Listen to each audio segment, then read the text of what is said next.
శ్రీమద్భగవద్గీత 2వ అధ్యాయము సాంఖ్యయోగం. నత్వేవాహం జాతునాసం నత్వం నిమే జనాధిపాః నచైవ న భవిష్యామః సర్వే వయమతః పరం. భగవంతుడు చెప్తూ ఉన్నారు. ఇంతకు పూర్వం చెప్పి ఉన్నారు, అశోచ్య నన్వశోచ్యస్త్వం ప్రజ్ఞావాదాంశ్చ భాషసే గతాసూన్ అగతాసూంచ నాను శోచంతి పండితాః అన్నారు. అది పండితులు పుట్టిన వారి గూర్చి సంతోషింపరు, మరణించిన వారిని గూర్చి దుఃఖించరు. కాబట్టి మరి నీవేం చేస్తున్నావు? దుఃఖింప రాని విషయములు కూర్చి దుఃఖించుచున్నావు. అది అక్కడ ఉన్నటువంటిది. దుఃఖించదగిన విషయం గురించి దుఃఖిస్తే ఏ చింత లేదు. ఎవరు వద్దను, నేను వద్దను, మీ తాత వద్దండు, ఎవరు వద్దను చెబుతున్నారు. అర్థమైందా? అందుకొచ్చి ఇప్పుడు ఇక అనుకున్నారు, ఈ యొక్క స్థూల శరీరము నుండి ఈ ఆత్మను చక్కగా వివేచించడానికి సిద్ధం లోన చేసుకొని, ఇప్పుడు అయా స్థూల శరీరం అంటే దాని సంగతి వేరు, ఇందులో ఉన్న పరమాత్మ సంగతి వేరు. పరమాత్మ నిత్యము, శరీరము అనిత్యం. అందుచేత ఈ విషయాన్ని స్పష్టంగా ఆయనకి చెప్పడానికి నత్వేవాహం జాతునాసం నత్వం నిమే జనాధిపాః నచైవ న భవిష్యామః సర్వే వయమతః పరం చెప్తున్నారు. ఇప్పుడు నత్వేవాహం జాతునాసం అన్నారు. అంటే ఏమిటి? తూ అన్నటువంటిది ఇక్కడ ఇచ్చారు. తూ శబ్దం ఎందుకు ఇచ్చారంటే అది దేహాదిభ్య వ్యతిరేకం సూచయతి. అదేనమాట, అది దేహాదుల కంటే వ్యతిరేకమైనటువంటిది అన్నటువంటిది స్పష్టంగా తెలియపరచడానికి నా తు ఏవ అహం అన్నారు. తు అయితే అహం జాతు నా అని చెప్పి ఇప్పుడు చెప్తున్నారు. అహం అంటే నేను కాని, తొమ్మంటేవి నీవు కాని, ఇమే జనాధిపాహ ఈ ఎదురుగా కనబడుతున్న రాజులు కాని, అహం నేను గాని, త్వం నీవు గాని, ఇమే జనాధిపాహ ఎవరైతే యుద్ధాన్ని సన్నద్ధులై నీ ఎదురుగా ఉన్నారో వీళ్ళందరూ. ఇప్పుడు చెప్తున్నారు, వీళ్ళ యొక్క అభావము భూత భవిష్యద్వర్తమానముల యందు ఉండదు. అది వీరి యొక్క అభావం భూతకాలములు లేదు, భవిష్యత్ కాలంలో లేదు, వర్తమాన కాలంలో లేదనుకోవడానికి వీలు కూడా లేదు. అందుచేత నేను ఒకప్పుడు లేనివాడను కాను, నీవు ఒకప్పుడు లేనివాడవు కావు, ఈ రాజులు కూడా ఒకప్పుడు కూడా లేని వాళ్ళు కాదు. అంటే ఇక్కడ ఏమి సిద్ధించింది? మనమందరము ఎల్లప్పుడూ ఉండే వారము. మనమందరము కూడా ఎప్పుడు ఉండేవారు. అంటే ఏమిటి? భూతకాలంలో ఉన్నాం, భవిష్యత్తు కాలంలో మనం ఉంటాం. ఇప్పుడు భూతకాలంలో ఉన్నా, భవిష్యత్తు కాలంలో ఉంటాం. మరి వర్తమాన కాలంలో ఉంటేనే వ్యవహారం జరుగుతుంది. వర్తమాన కాలంలో ఉంటేనే వ్యవహారం జరుగుతుంది. అందుచేత మరి ఇప్పుడు దేనికి నిత్యత్వం సిద్ధించింది? ప్రతి వారు ఏమంటారు? నేను నేను నేను. అర్థమైందా? దేనికి నేను? ఉదయం నుంచి సాయంకాలం వరకు ఏ పనులైతే చేస్తున్నామో ఆ పనులన్నిటికీ కర్త ఎవరు? ఉత్తమ పురుషుడు కర్త ఎవరు? నేను. అర్థమైందా? మధ్యం పురుషుడు కర్త ఎవరు? త్వం, నీవు. ఈ విధంగా మరి ప్రథమ పురుషుల కర్త ఎవరు? సహ, అతడు.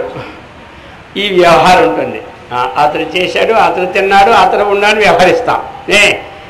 అలాగని ఎదురుగా ఉన్నటువంటి వ్యక్తితో నువ్వే చేసావు, నువ్వే తిన్నావు, నువ్వే ఉన్నావంట. ఇప్పుడు మనం ఏది వ్యవహరిస్తాం? మనం ప్రతి వారు ఎవరికి వారు వ్యవహరించారంటే కర్త ఎవరు? తిన్నాను, ఎవరు? ఉన్నాను, ఇచ్చాను, పుచ్చుకున్నాను, వెళ్ళాను, వచ్చాను, భవిష్యత్తులో ఇస్తాను, ముందు ఇచ్చాను. ఈ వ్యవహారాంతటి కర్త ఎవరు? నేను. క్రియలు మారినా కర్త మాత్రం మారడు. క్రియలు ఎందుకంటే వ్యవహారం నుంచి మారుతూ ఉంటుంటాయి. పుచ్చుకోవడం ఒక క్రియ, తినడం ఇంకొక క్రియ, కర్మ అంటారు. తినేది నోటితోని, పుచ్చుకోవడం చేతితోని. ఈ రెండు ఇవి మారినా నేను తిన్నాను, నేను పుచ్చుకున్నాను, నేను మాత్రం ఇందులో మారు. అందుచేత చెప్తున్నారు, ఇప్పుడు భూతకాలంలో కూడా ఉన్నాం, భవిష్యత్ కాలంలో ఉంటాం, ఇప్పుడు కూడా మనం ఉంటాం అంటున్నారు. ఇది మనకి విచారం లేకుండా ఒక్కొక్కసారి మనకి అవగతం అయిపోతుంటుంటాయి. విచారణ చేసి ఏం తెలుసుకుంటామంటే మనం ఎల్లప్పుడూ ఉండేవాళ్ళమే మనము. ఇదే అనమాట. ఎంత రాత్రిపాలు విచారణ చేసి ఏం తెలుసుకుంటాం మనం?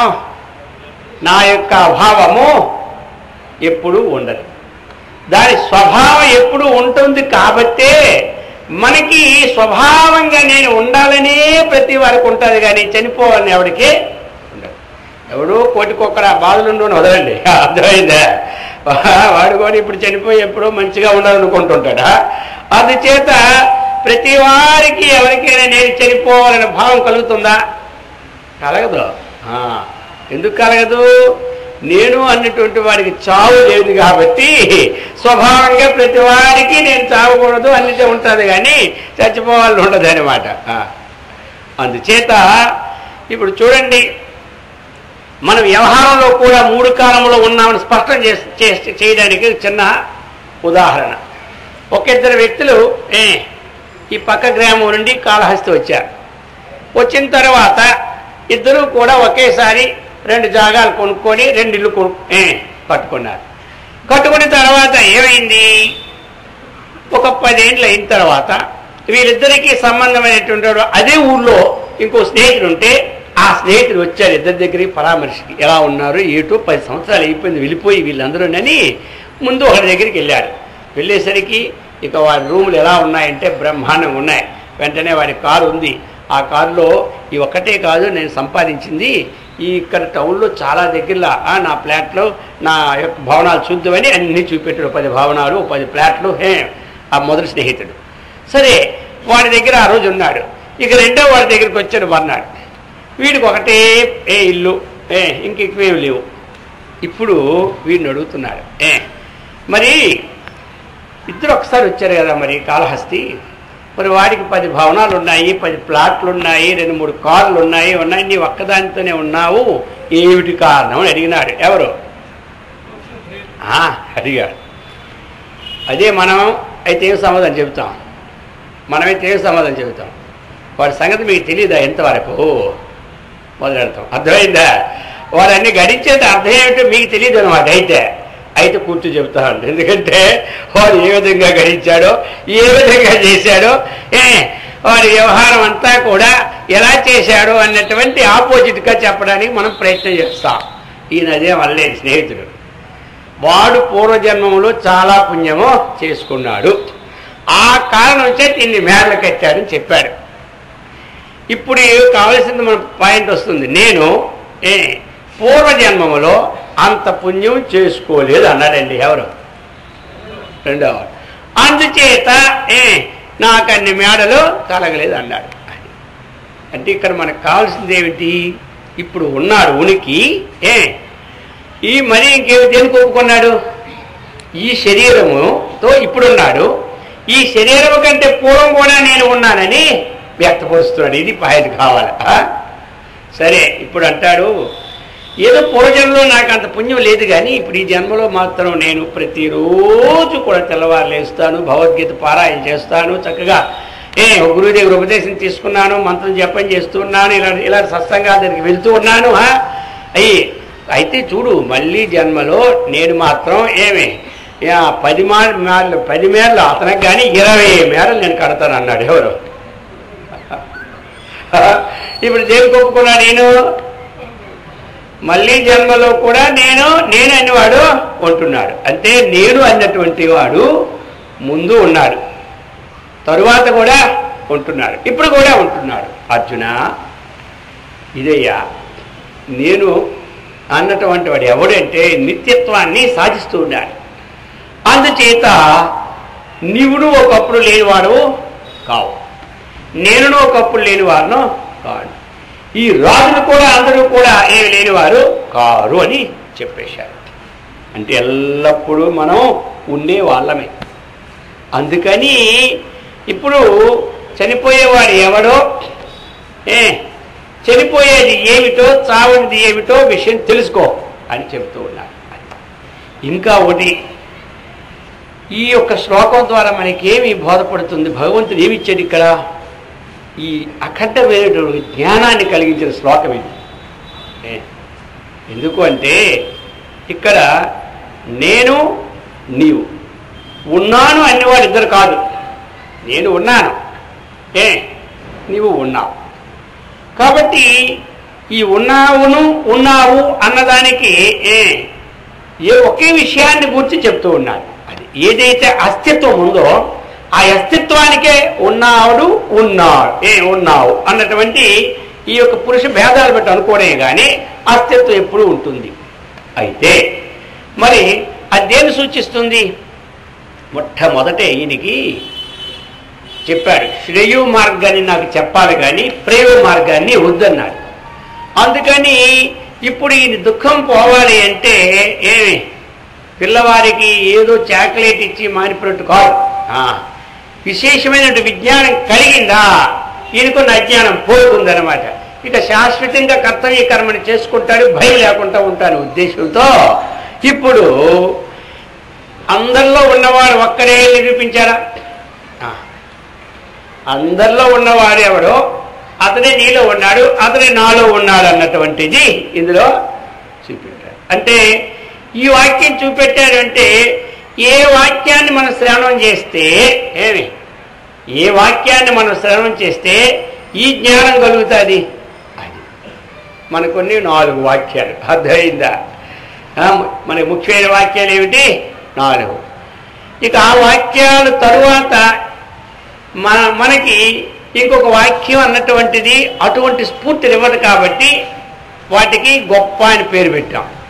ఇక శాస్త్రంలో మహా అని పేరు పెట్టారు. అర్థమైందా? మహా వాక్యాలు. అది ఇక అటువంటి జ్ఞానాన్ని స్ఫురింప చేసినటువంటివి ఇంకొక వాక్యాలు లేవు. అందుచేత ఏం చేశారు, దాన్ని మహావాక్యం పేరు పెట్టి ఉపదేశ వాక్యంగా తత్వమసి మహావాక్యంగా అర్థం మనం బోధిస్తే, అంటే దాన్ని స్థూలంగా ఇప్పుడు చెప్పుకెళ్దాం, ముందుకు వస్తూనే ఉంటుంటుంది. ఇప్పుడు తత్వమసి మహావాక్యంలో తత్తు త్వము అసి 3 పదాలు. అందులోని తత్తు త్వము అసి. తత్తు అంటే ఏమిటి? సంస్కృతంలో అది అని అర్థం. తత్తు అంటే అది. ఏ తత్ అంటే ఇది. దగ్గరుండే దానికి ఏ తత్ అంటాడు, దూరం ఉండేది తత్ అంటాడు.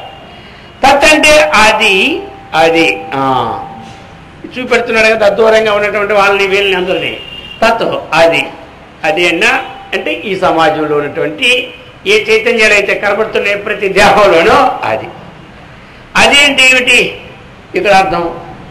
అది అన్నప్పుడు ఇల్లా వాహనాలు అంటే అవి కావు, అర్థమైందా? చెట్ల సేవలు అంటే కావు, పుట్లంటే కావు. పూర్వపరాన్ని చెప్పాడు, సృష్టి పూర్వం ఏకమేవ ఆసీత్ ఏకమేవ అద్వితీయం బ్రహ్మ అన్నాడు. దాన్ని సర్వనామాన్ని మళ్ళీ వాడేటప్పుడు అది అంటాం. ఒకసారి చెబుతాం, అక్కడ ఉంది మామిడి పండు తీసుకొని రా అని, తేలేదు, అది తీసుకురావయ్యా మళ్ళీ అంటాడు, ముందు చెప్పింది అనమాట. అందుకని ఆ విధంగా సమస్త ప్రపంచం వ్యాపకమైనటువంటిది ఏ చైతన్యం అయితే ఉందో అది సృష్టి పూర్వం ఏకమేవ ఆసి తత్తు అది త్వం నీవు అసి అయి ఉన్నావు అన్నటువంటి ఒక మహత్తరమైనటువంటి మొట్టమొదటి గొప్ప విజ్ఞానం కలిగించినటువంటి శ్లోకం ఇది ఆయనకి. అది నీవై ఉన్నావు అని చెప్పినాడు. అదేంటేంటి, ఈ రాజుల్లో ఏ చైతన్యం ఉందో పిపీలిక అది బ్రహ్మ పర్యంతము వ్యాపకమైన ఏ చైతన్యం ఉందో అది నీవు, అది నేను, అది దానికి ఎప్పుడూ నష్టమే లేదని చెప్పేశారు.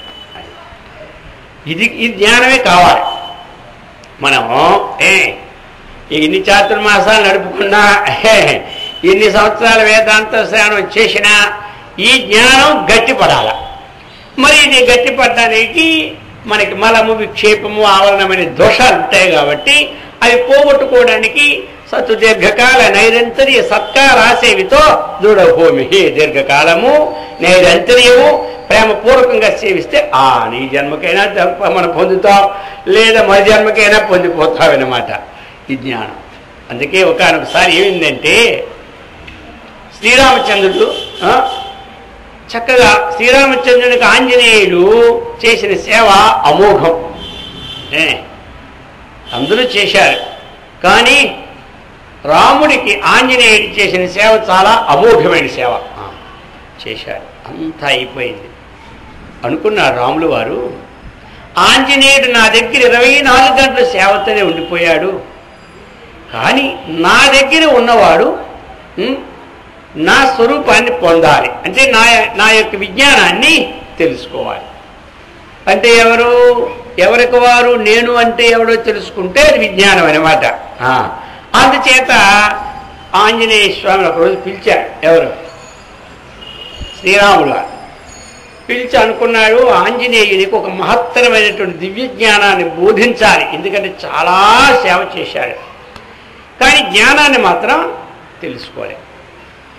మరి జ్ఞానాన్ని తెలుసుకోకుండా నా దగ్గర ఉన్నవాడు ఈ జ్ఞానం తెలుసుకోకపోతే ఇంకా దూరంగా ఉన్నవాడు ఏం తెలుసుకుంటాడు? దైవ కృపకి పాత్రుడైన వాడే అజ్ఞానాన్ని పోగొట్టుకొని ఆత్మజ్ఞానాన్ని సంపాదించుకునే యోగ్యత లేకపోతే ఇక ఎక్కడో ఉన్నవాళ్ళు ఏం బాగుపడతారు? అందుచేత ముందు ఈయనకి ఎంత జ్ఞానం ఉందో అది కనుక్కొని తరువాత ఈయన జ్ఞానం బోధించాలనుకున్నాడు. ఎవరు? శ్రీరామచంద్రుడు అనుకొని ఆంజనేయ ఇంతకాలం సేవ చేశావు కదా, ఏమి జ్ఞానం సంపాదించుకున్నో చెప్పమన్నాడు. అప్పుడు చెప్పాడు ఆయన. ఇక చెప్పమన్నారు కాబట్టి తప్పదు. తమరు చెప్పినటువంటివి ప్రశ్న అడిగిన ప్రశ్నకి చెప్పడం ధర్మం కాబట్టి ఇప్పుడు చెప్తున్నాడు. రామచంద్ర మహాప్రభో దేహ బుద్ధ్యాతు దాసోహం జీవ బుద్ధ్యాత్వదంశకః అన్నాడు. ఇక మూడో వాక్యం చెప్పిస్తున్నాడు, అమోఘమైన దివ్యమైన వాక్యం చెబుతున్నాడు. ఆత్మబుద్ధ్యాత్వమేవాహం అన్నారండి. ఎవరు? ఎప్పుడైతే ఆంజనేయుడు ఈ మొక్క అన్నారో రాములు వారికి చెమట్లు వచ్చేస్తున్నాయి. అదైతే ఆంజనేయ నోటి ద్వారాగా ఆత్మబుద్ధ్యాత్వమేవాహం అనేసరికల్లా అనుకున్నాడు. ఆహా, ఆశ్చర్యం అయిపోయింది ఎవరికి? శ్రీరామచంద్రుడికి. ఎందుకంటే ఆయన చెప్పింది అర్థం ఏమిటి అంటే, ఆంజనేయ స్వాములు వారు చెప్పింది దేహబుద్ధ్యాత్ దాసోహం. దేహబుద్ధితో చూసుకుంటే మీరు దేవుడు, నేను దాసును అని. మీరు దేవుడు, నేను మీకు పాదసేవ చేసే దాసుడు. సరే, జీవబుద్ధితో చూసుకుంటే అవిద్యా విశిష్ట, అవిద్య ఎందు ప్రతిఫలించినటువంటి చైతన్యం ఉందో ఆ చైతన్య జీవుడు అంటారు. మా ఎందు ప్రతిఫలించిన ఏ చైతన్యం ఉందో ఆ చైతన్యానికి ఈశ్వరుడు అంటారు. అందుచేత మాయోపాధిక ఈశ్వర. జీవబుద్ధితో చూసుకుంటే మీరు పరమేశ్వరుడు అంటే సర్వజ్ఞుడు, నేను కించిజ్ఞుడు. దేంతో చూసుకుంటే? జీవబుద్ధితో చూసుకుంటే మీరు సర్వజ్ఞులు. అది ఈ రచనా చమత్కృతితో చక్కగా మాయను ఉపాధిగా చేసుకొని ఈ ప్రపంచాన్నంతా కూడా నిర్మించినటువంటి సర్వజ్ఞులు మీరు. కానీ నేను కించిజ్ఞుణ్ణి జీవబుద్ధి చూసుకుంటే. ఇక మూడవది ఆత్మబుద్ధితో చూసుకుంటే అక్కడ మీరే నేను, నేనే మీరు. ఈ నేనే నీవు, నీవే నేనటువంటి జ్ఞానము బోధిద్దామని ఈయన ప్రయత్నం చేశారు. ఎవరు కాదు పాపం ఈయన దీనికోసం ప్రయత్నం చేసి ఎంతో ప్రేమతో పిలిస్తే ఆయన ముందు ఆ అనుభవం చక్కగా చెప్పేశాడు. అదండి నేనే నీవు, నీవే నీవు. ఇది రావాలి. మానవ జన్మకి సార్థకత ఎప్పుడంటే సమకూరుతుంది. ఇది బాగా పట్టించుకోవడానికే అనంత శాస్త్రం. అర్థమైందా? అనేకమైన ఉదాహరణలు, అనేకమైన ముక్తులు, అనేకమైన ప్రాజ్ఞులు, అనేకమైన గురువులు, అవి అంతా ఈ ముఖ కోసమే. ఏ ముఖ కోసం? నేనే నీవు, నీవే నేను. ఇదండి వేదాంతంలో సారమైన మాట ఇది. మరి ఈ సారం పట్టడానికి ఒక్కొక్కరికి ఒక్కొక్క కల్పం కూడా చాలదు. యుగాలు కావు కల్పం. ఇటువంటి సారం పట్టించుకోవడానికి ప్రయత్నంతో పరీక్షిత్ మహారాజు 7 రోజుల్లో పొందేశాడు. ఖట్వాంగ మహారాజు 2 గడువుల్లో పొందేశాడు. ఇక మనం ఎన్ని రోజుల్లో పొందుతావో చాలా కాలం ఉంది. ఇంకా మనకి ఇప్పుడు సెప్టెంబర్ 12 వరకా ఉంది. ఈలోగా పొందలేము మనం. రోజు విని అందుచేత ఇప్పుడు చెప్పాడు, నత్వేవాహం జాతునాసం నత్వం నేమే జనాధిపాః నచైవ న భవిష్యామః సర్వే వయమతః పరం. అయ్యా అందుచేత ఇటువంటిది ఆ దివ్యమైనటువంటి విషయాన్ని మొట్టమొదట అందించాడు. అందించి ఇంకా ముందుకెళ్తున్నాడు ఆయన. దేహినోస్మిన్ యథా దేహే కౌమారం యవ్వనం జరా తథా దేహాంతర ప్రాప్తి ధీరస్తత్ర న ముహ్యతి. దేహినోస్మిన్ యథా దేహే కౌమారం యవ్వనం జరా తథా దేహాంతర ప్రాప్తి ధీరస్తత్ర న ముహ్యతి. చూడండి, ఎందుకంటే ఇప్పుడు అర్జునుడికి ఒక సందేహం కలిగింది. మరి శరీరం అన్నటువంటి పుడుతూ ఉన్నది, పోతూ ఉన్నది. శరీరం పుట్టుతూ పోతూ ఉంటుంటే ఇందులో మరి చైతన్యం ఒకటి ఉంది కదా. మరి ఈ రాకపోకలు దేనికి ఉన్నట్టు? ఈ రాకపోకలు దేనికి ఉండేటట్టు? చైతన్య విశిష్టమైనటువంటి దేహమే కదా. చైతన్యం లేకుండా దేహం నిలబడదు. కాబట్టి చైతన్య విశిష్టమైన దేహమే తాదాత్మతో ఉంటుంది. కాబట్టి ఈ శరీరమే ఆత్మ. కానీ శరీరము కంటే భిన్నమైన ఆత్మ ఇంకెక్కడ ఉన్నది?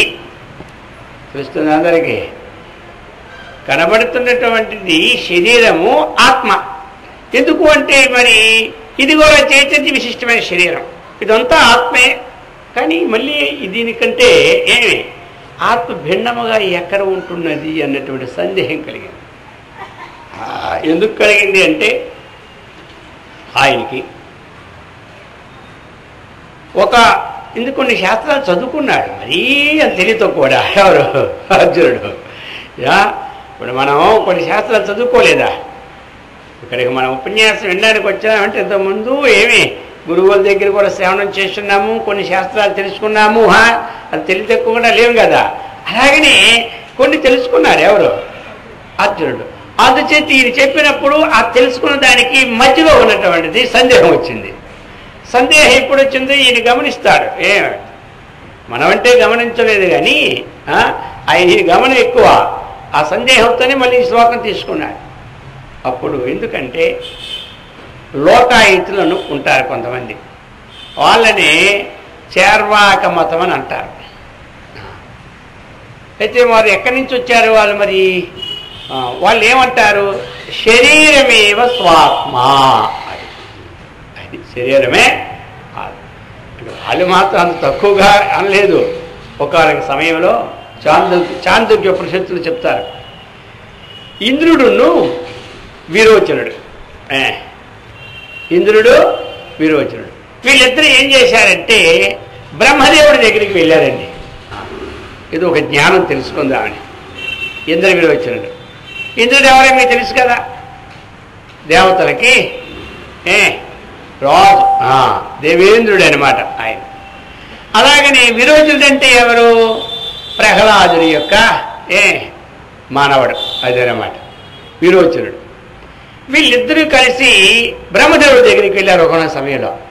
ఇక వెళ్ళేసరికి ఆ బ్రహ్మదేవుడికి అప్పుడు ఏమిటంటే రూల్స్ అంటే 32 సంవత్సరాలు సేవ చేయాలి ఏదైనా ఒక విషయం చెప్పాలంటే. ఏమంటారు? అప్పుడు 32 సంవత్సరాలు సేవ చేయాలి. ఆ తర్వాత విషయం ఏనమాట. ఇప్పుడు ఇంకా అందగా 1 సంవత్సరం సేవ చేయమంటే వాడు రాత్రి వెళ్ళిపోతుంటాడు. ఇప్పుడు ఎవరికైనా ఒక రాత్రులు వచ్చారనుకోండి, 1 సంవత్సరం ముందు సేవ చేస్తే తర్వాత ఏదైనా ఒక విద్య నేర్పడానికి అవుతుంది అనుకుంటే, అర్థమైందా? ఇప్పుడు ఇంకేమీ లేదు, ఈ సేవ మా ఇంటి దగ్గర ఉందనుకో, ఆ సంవత్సరం కూడా ఉండేది వెళ్ళిపోతారు. అర్థమైందా? కాబట్టి ఇన్నాళ్ళు ఏంటంటే గురువుని చూసుకొని శిష్యులు ఉండేవారు. ఇప్పుడు శిష్యుని కనిపెట్టుకొని గురువు ఉండారు, ఎప్పుడు పోతాడో. అందుకని ఆయనకి అనుకూలంగా ఉంటేనే ఉంటాడు, లేకపోతే 7 కొండల వెంకటరమణ గోవిందా అలా వచ్చేది పరిస్థితి అనమాట. సరే, మొత్తం మీద ఇద్దరు ఉన్నారండి 32 సంవత్సరాలు బ్రహ్మాండంగా అన్న. ఎవరు? ఇంద్రుడు విరోచనుడు ఇద్దరు ఉండి ఏం చేసినారంటే, సరే ఆయన అన్నాడు వీళ్ళకి ముందు ఒక విషయం చెప్పి తర్వాత మళ్ళీ మార్చుకుందామని చెప్పి అది అయిపోయిన వెంటనే ఆ రాజదుస్తులతో వచ్చారు కదా, ఆ దుస్తులు తీసి ఒక దగ్గర పడేశారు. అక్కడ బ్రహ్మచర్య డ్రెస్ వేసుకున్నారు, హాయిగా చక్కగా 32 సంవత్సరాల సేవ చేశారు. బ్రహ్మదేవుడు ఆలోచించి వీళ్ళని కొంచెం కొన్ని విశేషాలు చూపెట్టి తర్వాత చెబుదాం అనుకొని వెంటనే మీ ఇద్దరు ఒక నది దగ్గరికి వెళ్ళండి అన్నారు. ఒక చెరువు దగ్గరికి వెళ్ళి అక్కడ మీరు ఇప్పుడున్న దుస్తులతో చూసుకోండి మీ ముఖాలు, మీ యొక్క ఛాయ. తరువాత ఈ దుస్తులు తీసేసి మళ్ళా కూడా రాజదుస్తులు వేసుకొని మళ్ళీ చూసుకోండి, ఆ తర్వాత రండి అన్నారు. వెళ్ళారండి ఇద్దరున్న, ఈ దుస్తులతో చూసుకున్నారు, రాజదుస్తులు వేసుకొని చూసుకున్నారు. ఇప్పుడు ఇద్దరు ఒకటైపోయారు. ఎవరు? సహపాఠకులు కదండి, ఇద్దరు ఒకటైపోయారు. అయిపోయి అక్కడే కాసేపు కూర్చొని విచారణ చేసుకున్నారు. మనకి ఇప్పుడు అర్థమైందా లేదా మన ఇద్దరికి? ఏం అర్థమైంది మన ఇద్దరికి? నీకేం అర్థమైంది, నాకేం అర్థమైంది? ముందు నాది నేను చెప్తాను అంటాడు విరోచనుడు. సరే అలాగే అంటాడు దేవేంద్రుడు. ఇప్పుడు ఈ దుస్తులు ఏమి తీసి ఇంకో దుస్తులు వేసుకున్నప్పుడు ఆధారం ఏమిటి? ఆధారం ఏమిటి? శరీరమే. ఇప్పుడు ఈ దుస్తులు తీసాము, ఇంకో దుస్తులు వేసుకున్నాము, ఆధారం ఏమిటి? శరీరం. ఏమి మరలా ఆ దుస్తులు తీసి ఈ దుస్తులు వేసుకుంటే ఆధారం ఏమిటి? శరీరం. అందుకని నాకు అర్థమైంది, మీకు మీ ఉద్దేశం చెప్పన్నారు. ఇంకా అదే మీరు చెప్పిన దాంట్లో ఏమి తేడా లేదన్నాడు ఎవరు? ఇంద్రుడు. ఇక ఇద్దరు నిర్ణయించుకున్నారు, ఈ శరీరమే ఆత్మ, ఎందుకంటే ఇంకొక గొప్పది ఇంకోటి లోకంలో లేదు అనుకున్నారు. ఎవరు? వీళ్ళిద్దరు. ఈ శరీరం కంటే ఇంకా అన్యమైనటువంటిది ఇంకోటి లేదు అనుకున్నారు. అనుకొని ఇప్పుడు ఏం చేశారంటే, మాకు 32 సంవత్సరాల సేవ వలన మాకు చక్కగా అర్థమైపోయింది, మీ దయ వల్ల మాకు విజ్ఞానం కలిగిపోయింది, అందుచేతకి మేము బయలుదేరుతామని చెప్పారండి. అంత గాబరాగా బయలుదేరుతామని వాళ్ళు కూర్చోబెట్టేవాడు కూర్చుంటాడా? కూర్చోడు. ఇక ఆయన కూడా సరే మీ ఇష్టం అని చెప్పేశాడు. ఎవరు? ఎవరు? బ్రహ్మదేవుడు. ఇక అంత హడావుడిగా వాళ్ళ మూటా ముళ్ళు కట్టుకొని వెళ్ళిపోవడం సిద్ధంగా ఉన్నారు. అక్కడి నుంచి వచ్చింత ఏం చూశారు, విచారణ లేదే. సరే నేరుగా వెళ్ళిపోయారండి విరోచనుడు. వెళ్ళిపోయి మొత్తం రాక్షస లోకంలో ఒక రాజు కదా, వెంటనే చాటేశాడు. అన్ని టీవీల్లోనూ అన్ని పేపర్లోనూ ఇచ్చేశాడు. శరీరమే ఆత్మ. 32 సంవత్సరాలు సాధన చేసి మనకు తెలుసుకున్న విద్య ఏమిటి అంటే శరీరమే స్వాత్మ అని చెప్పేశాడండి. యథా రాజా తథా ప్రజ. ఇక అంటే ఉంది అక్కడ. సరే ఇక్కడ కావలసినటువంటి ఏమిటి? ఇంద్రుడు తర్వాత సగం తోకి వెళ్ళాడు, శరీరం ఆత్మ అంటుంటే శరీరం కాల్చేస్తున్నారు కదా, ఆత్మ అనేది ఎల్లప్పుడూ ఉండేది కదా అన్నటువంటి విచారణ మళ్ళీ వచ్చి తంటాలు పడ్డాడండి. మళ్ళీ 32 సంవత్సరాలు చేశాడండి, మళ్ళీ వెళ్ళిపోయాడు, మళ్ళీ వచ్చాడు. ఇంద్రుడు మాత్రం ఏదో తంటాలు పడి 3 35 96 + 5 101 సంవత్సరం సేవ చేసి ఆత్మజ్ఞానం నేర్చుకోండి ఎవరు? ఇంద్రుడు. కానీ ఈయన మాత్రం వెళ్ళిపోయి వెంటనే చాటేసాడండి. ఈయనకి మతంలో వచ్చిన సంబంధం ఏదైతే పరంపర వస్తుందో అదే లోకాయతం, అదే చేరవాకలైన మాట అంటారు. ఇక వాళ్ళందరూ శరీరమేవ స్వాత్మ. అందుకే వాళ్ళు ఏమంటారంటే రుణం కృత్వా ఘృతం పిభేతో భస్మీభూతస్య దేహస్య పునరాగమనం కుతః అంటారు. అయ్యా అప్పు చేసి పప్పు కూడా తింటూ ఉండండి, ఎవరికెవడు రుణమే లేదు. ఎందుకంటే ఈ ఆత్మ శరీరం ఇది పోయిందంటే మళ్ళీ వచ్చేది లేదు, పోయేది లేదు.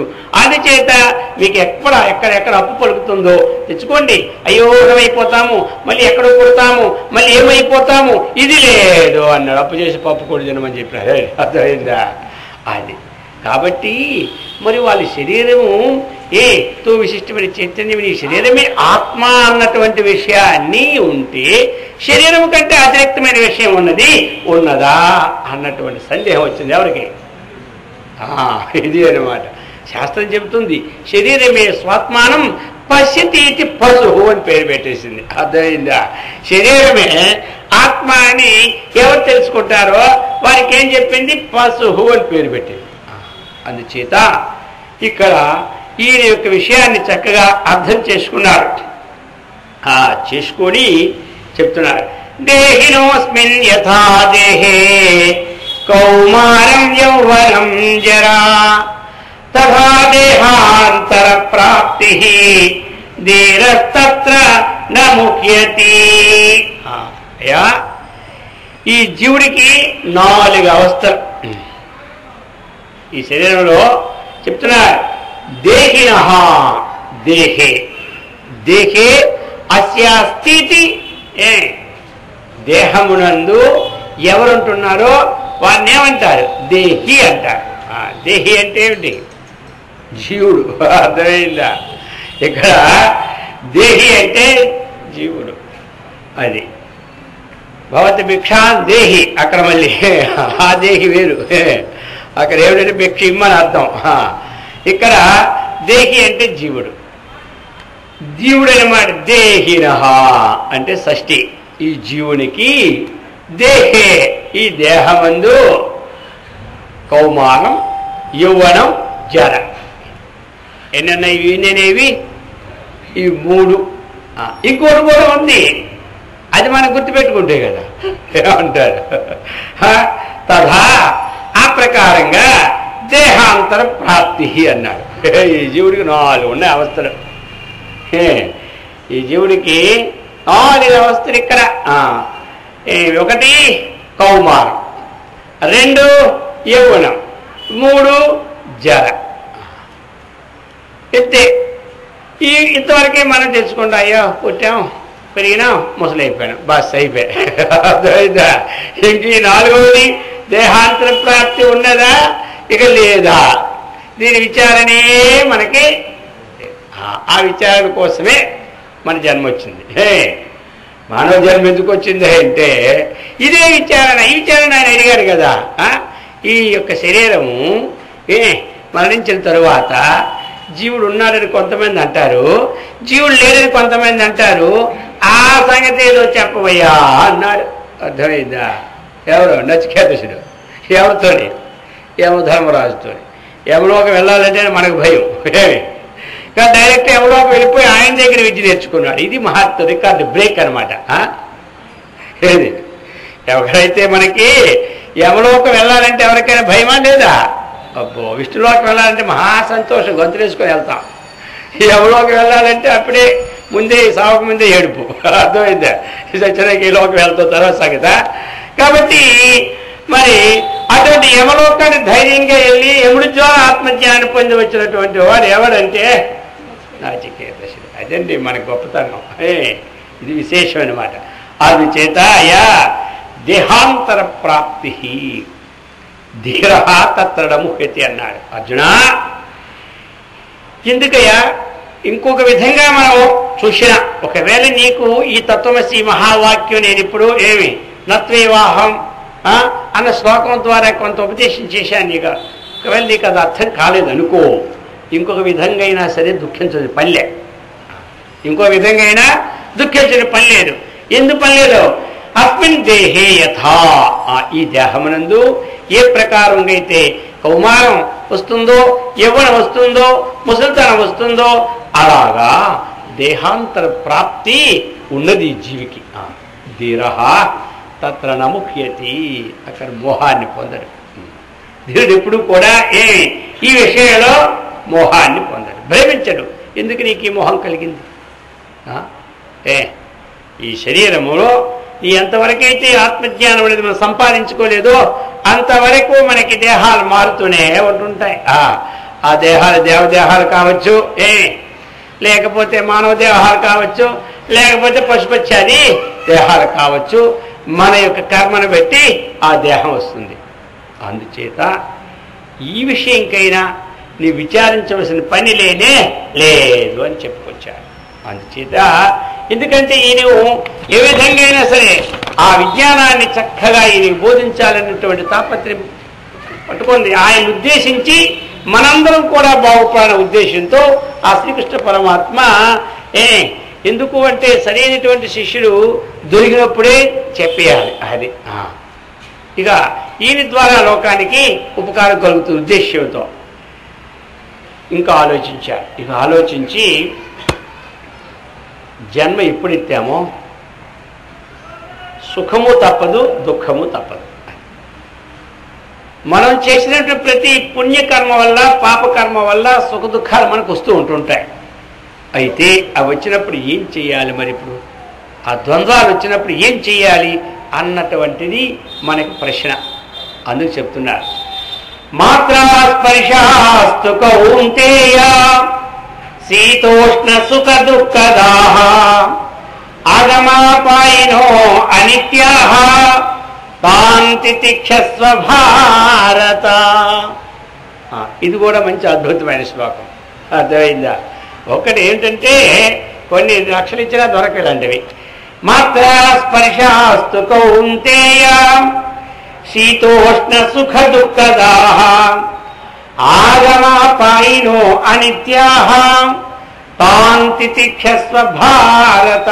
అర్జున, శీతోష్ణ సుఖ దుఃఖదాః, శీతము ఉష్ణము, సుఖము దుఃఖము, మానము అవమానము, లాభము నష్టము, జయము అపజయం, ఇవన్నీ వస్తుంటాయి.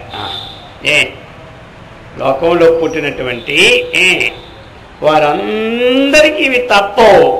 ఇవి ఎవరికి ఆ పుణ్య పాప మిశ్రమ కర్మ కాబట్టి పుణ్యఫలం వచ్చినప్పుడల్లా పట్టిందల్లా బంగారమే, పాపఫలం వచ్చిందా పట్టిందల్లా మట్టే, ఏమీ లేదు. అర్థమైందా?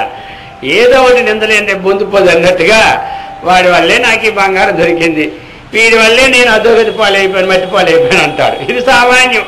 ఏమంటారు? ఏదో ఒకటి ఉంటా డైరెక్ట్గా వినగమరియా. అందుచేత ఇక్కడ ఆయన కారణం కాదు, ఈయన కారణం కాదు, మూల కారణం అది కర్మ. కాబట్టి శీతోష్ణ సుఖం ఎలా కలుగుతాయి అంటావా? ఇవన్నీ మాత్రా స్పర్శాస్తు కౌంతేయ, అది మాత్రాహ, మాత్ర శబ్దం చేత పంచతన్మాత్ర, అది అన్నమాట. మనకి మాత్రలు ఎన్ని అంటే ఈ కొట్టు మీద మాత్రలు రావు, టాబ్లెట్ దగ్గరికి వెళ్ళిపోవద్దు. ఇవి ఆయుర్వేద మాత్రలా, లేదా ఇంగ్లీష్ మాత్రలా, హోమియోపతి మాత్రలా, ఇవి ఇక్కడ మాత్ర శబ్దం వాడారు అంటే పంచతన్మాత్రలు అనమాట. పంచతన్మాత్రలు అంటే ఏమిటి? విషయాలు అంటారు, ఇంకో పేరు, దాని పేరు విషయాలు. శబ్దం ముందుగా ఉంటుంది కాబట్టి మన వ్యవహారంలో ఆ పంక్తిలో అందుకు శబ్దాది విషయాలు అంటారు. శబ్దము, స్పర్శము, రూపము, రసము, గంధం, ఇవి వీటిని విషయాలు అంటారు, వీటిని తన్మాత్రలని అంటారు. ఇవి మరి ఇవి ఏం చేస్తాయి? ఈ విషయాలు దేంతో సంబంధపడినప్పుడు మనకి సుఖ దుఃఖాలు కలుగుతాయి. విషయాలన్నీవి దేంతో సంబంధపడినప్పుడు అంటే జ్ఞానేంద్రియాలతో సంబంధపడినప్పుడే మనకి ఏమి సుఖము దుఃఖము కలుగుతాయి అన్నమాట. అది మనకి జ్ఞానేంద్రియాలు. జ్ఞానేంద్రియాలంటే ఏమిటి? శ్రోత్రము, త్వక్కు, చక్షు, జిహ్వ, ఘ్రాణం. ఈ 5 జ్ఞానేంద్రియాలు. ఈ ఇంద్రియాలు ఏమి ఎక్కడ సంచరిస్తాయి అంటే వాటికి భూములు ఈ విషయాలు. అవి ఇంకెక్కడికి అర్థమైందా? వాటికి స్థానాలు ఎక్కడికి పోతాయి అంటే ఇప్పుడు మనకంటే ఎన్నో పుణ్యక్షేత్రాలు వస్తుంటాయి. ఎలాగో అవి కూడా ఈ విషయాలతో సంబంధం పెట్టుకుంటుంటాయి అన్నమాట ఈ ఇంద్రియాలు. అందుచేత శ్రోత్రేంద్రియము ఏ విషయాన్ని గ్రహిస్తుంది అని అడిగితే ఏం చెప్పాలి మనం? శబ్ద విషయాన్ని గ్రహిస్తారు. శబ్ద విషయాన్ని. ఇప్పుడు శ్రోత్రేంద్రియం ద్వారా అంతఃకరణం సుఖము పొందుతుంది, దుఃఖం పొందుతుంది. ఏమంటారు? ఎవరైనా వచ్చారనుకోండి, ఒకరు వచ్చి అబ్బా ఏంటి మీరు ఎంత గొప్పవారండి, మీరు మా ఊరు వచ్చిన తర్వాత ఈ వీధిలో ఉన్న తర్వాత మీరు ఏ ముహూర్తం అడుగు పెట్టారేనండి, మా ఈది వారందరూ ఎంత శాంతి సుఖంగా ఉన్నారంటే అది మీ వీధులు చెప్పడానికే నలుగు కాదండి. కానీ చాలా లాభం. మా వీధిలో అంతకుముందు ఈ డ్రైనేజీ కాలువలు చాలా వాసన ఉండేదండి, మీరు వచ్చిన తర్వాత అవన్నీ మొత్తం బాగైపోయాయండి. ఇక ఆ తర్వాత అన్నీ ఎక్కడెక్కడ ఖాళీ స్థలాల్లో పూల మొక్కలు వేసి చూడ్డానికి మంచి సువాసనగా ఉందని చెప్తున్నారండి వచ్చి ప్రజలందరూ. ఇప్పుడు ఈ శ్రోత్రేంద్రియ ద్వారా మనకి ఎక్కడ కలిగిందండి?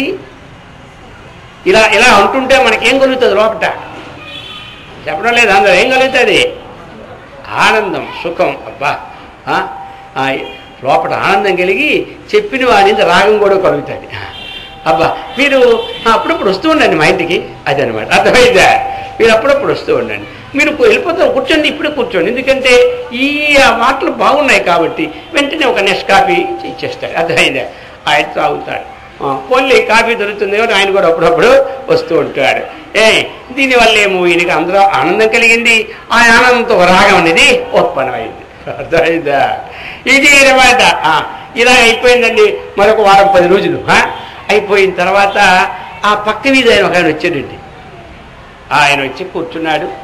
కూర్చుని ఇప్పుడు అంటున్నాడు, ఆహా ఏంటండి మీరు ఎప్పుడు ఏ ముహూర్తాన్ని వచ్చారే కానండి, ఆ అప్పటి నుంచి కూడా అదేమిటో మాకు అన్ని కష్టాలేనండి మా ఇంట్లోనే. ఆ రోజు రాగానే మా ఇంట్లో అడుగు పెట్టారు, మా ఆలోచించి వచ్చి ఏంటో మా అబ్బాయికి ఏమో నడు నొప్పి వచ్చింది ఆయన, మా అమ్మాయికి ఏమో చెవి నొప్పి వచ్చింది ఆయన, మా ఇంట్లో మన దొంగలు పడ్డారు ఆయన అని అన్నాడు. చే మీ ముఖం చూస్తేనే మాకు తెలిసిపోయింది అన్నాడు. ఇప్పుడేమైంది? ఇప్పుడు ఎలా వచ్చింది మనకి? ఆ మనిషి మళ్ళీ రమ్మంటావా? మళ్ళీ కుర్చీ వేస్తావా? ఇప్పుడు అంతఃకరణంలో ఈ శబ్దము ద్వారా ఏమొచ్చింది? దుఃఖం కలుగుతుంది. ఇప్పుడు దుఃఖాన్ని సయి ద్వేష, సుఖాన్ని సయి రాగ. అనుకూలతయా వేదనీయం సుఖం, ప్రతికూలతయా వేదనీయం దుఃఖం. అర్థమైందా? ఇది అండి అర్జునా. ఇవన్నీ వస్తుంటాయా? ఒక ఇంద్రియమే కాదు, ఒక ఇంద్రియం అనుకున్నావా? అలాగే నేను నేత్రేంద్రియ చూసినావు, పోతూ ఉంటేనండి అక్కడ మంచి గులాబీ పువ్వులు, మంచి గ్రీన్ పార్కు, బ్రహ్మాండమైనటువంటి రూపాలు కనబడుతుంటే ఎలా ఉంటుందండి? బ్రహ్మాండం. రోజు అక్కడికి వెళ్ళాలనిపిస్తుంటారు. ఆ రోజు వెళ్ళాడు, అయిపోయింది. మన్నాడు వెళ్తున్నాడండి. వెళ్ళేసరికండి ఒక నాగుభావం అలాగా ఆ త్రోవలో మంచి బ్రహ్మాండమైన నాగుభావం వచ్చి ఇలా తలెత్తి పుస్సుమంటుంది. ఇప్పుడు నిన్నేమో చక్కగా చూశాడు, ఆనందం కలిగింది. ఈరోజు ఏం కలిగింది? అబ్బో నిన్న హాయిగా ఒంట్లో ఉన్న చెమట్లన్నీ ఆరిపోయాయి. ఇప్పుడు నిన్న గ్రీన్ పార్కు బ్రహ్మాండ పుష్పాలు చూసి ఇప్పుడు ఇక పావు కనబడేసరికి చెమట్లు వెళ్ళిపోవచ్చి కాళ్ళు అటే లేక ఇటే లేక కలుగుతుంది. ఈ రూపాల వల్ల సుఖం కలుగుతుంది, దుఃఖమా కలుగుతుంది. వెళ్ళామండి, ఒకే పెళ్ళికి వెళ్ళాం బ్రహ్మాండంగా. పెళ్ళికి వెళ్తే పెళ్ళిలో ఏది గొప్ప? వాళ్ళు 66 వస్తువులు వేసుకునే వీళ్ళకేం రాదు. అర్థమైందే? ఆయన పెళ్లి కూతురు కదా, పెళ్లి కొడుకు 10 కోట్లు ఇచ్చినా మనకేం లాభం లే. మనకెప్పుడు ఆనందం అంటే ఆ భోజనాలు మాత్రం ఏమి బ్రహ్మాండంగా ఉంటే దాన్ని బట్టి ఏం పెళ్ళయ్యా, అలాంటి పెళ్ళి ఎక్కడా కాలేదనుకుంటాడు. అదేమి దేనివల్ల? ఆ భోజనాల వల్ల. ఆ భోజనం బాగుందనుకోండి ఏమి ఆనందమే. ఇక ఆ భోజనంలో ఉప్పు ఎక్కువైపోయి కారం తక్కువైపోయినా, కారం ఎక్కువైపోయి ఉప్పు తక్కువైపోయినా, కూరపాయలు ఎక్కువైనా ఎలా ఉంటుంది? ఎక్కడి నుంచి వస్తాయి? ఇవే మనకు వచ్చే సుఖాలు దుఃఖాలు ఇంకెక్కడా లేవు. ఇంతకు మించి ఎక్కడ ఉంటాయి చెప్పండి? ఈ విధంగా శబ్దస్పర్శ రూప ఈ రసగ్గా ఆ ఇంద్రియాలకి ఇక్కడ కూర్చున్నాం, మంచి పుష్పాల సువాసన వస్తూ ఉంటుంటే ఇంకా కూర్చోనిపిస్తుంటుంది. అబ్బా ఎంత మంచిగా చేశారు ఈ యొక్క ప్రసన్న వరదరాజ స్వామి దేవాలయంలో, ఇన్ని పూల చెట్లు బ్రహ్మాండం ఉంటాయంట. అది లేకపోయి అక్కడే మురికాలో ఉంచి ఆ వాసన వచ్చింది అనుకోండి, ఇంకెంతసేపు చెప్తారు స్వామి వారి వాసన భరించడం మేము సస్తూ ఉన్నా, ఆయన బాధ అయింది, మా బాధ మాది. అర్థమైందా? ఇది మొదలెట్టాం అనమాట. అందుచేత ఈ విధంగా ఇంద్రియాలకి ఆ విషయాలకి సంబంధపడినప్పుడు ఆ సుఖము కలుగుతుంది, దుఃఖం కలుగుతుంది. అర్జున మాత్ర స్పర్శాస్తు కౌంతేయ శీతోష్ణ సుఖ దుఃఖదాహ. అది నువ్వు అక్కడ కొనుక్కున్నావా? ఇవి ఇంద్రుడికి ఉంది, చంద్రుడికి ఉంది, నిన్ను పుట్టించిన బ్రహ్మదేవుడికి కూడా ఉంది, నీకు ఉండడు గొప్ప. ఇది అందరికీ ఉంది, సామాన్యం. పుట్టినటువంటి ప్రతి వారికి కూడా ఇది లోకంలో విశేషమైన మరి సామాన్యం. అందుచేత ఏమి దీనికోసం మరి ఏం చేయాలంటావా?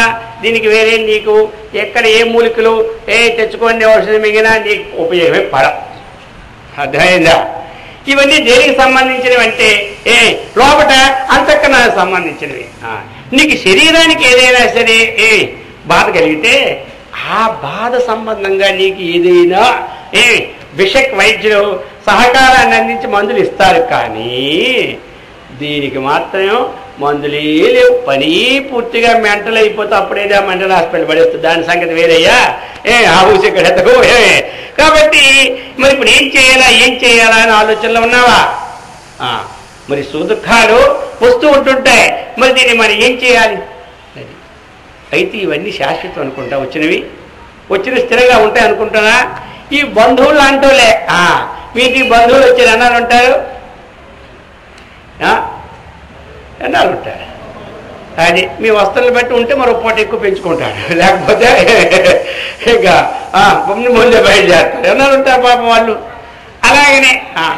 అలాగంటే మన విజయప్రకాశ్ ఒక ఉదాహరణ చెప్పేవారు. ఒక అత్తవారింటికి అల్లుడు వెళ్ళాడటండి. అల్లుడి గారు వెళ్ళినప్పుడు మాత్రం చక్కగా బ్రహ్మాండమైనటువంటి భోజనాలన్నీ బాగా పెట్టారు. భోజనాలన్నీ బాగా పెట్టేసరికి ఆయన మాత్రం అనుకున్నాడు, మా ఇంటి దగ్గర ఇంత భోజనాలు లేవు, మా అత్తగారు చాలా భోజనాలు బాగున్నాయి, ఇంకేం పని మనకు పెద్ద పని కూడా అక్కడ లేదు అని చెప్పి వారం రోజులు ఉండిపోయారండి. పాపం ఎక్కడ పెడతారు? రోజు మనం వాళ్ళని చేయాలంటే పులిహార చేయాలంటే 15 వీలు పడుతుందా? ఎక్కడ పెడతారు వీళ్ళు?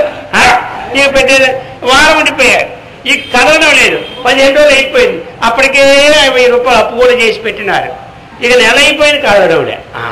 ఇక కదలకపోతే ఏం చేశారంటే అప్పుడు ఈయన బాధపడలేక మాంగారు స్నానం చేస్తుంటే అక్కడ గోడ ఉంటే ఆ గోడ మీద రాశారు, ఎవరైనా సరే అత్తవారింటికి అల్లుడి గారు వచ్చారంటే 3 రాత్రులు ఉండేది, అది పద్ధతి అని రాసినారు. ఎవరు ఈ నోటితో డైరెక్ట్ చెప్పలేక.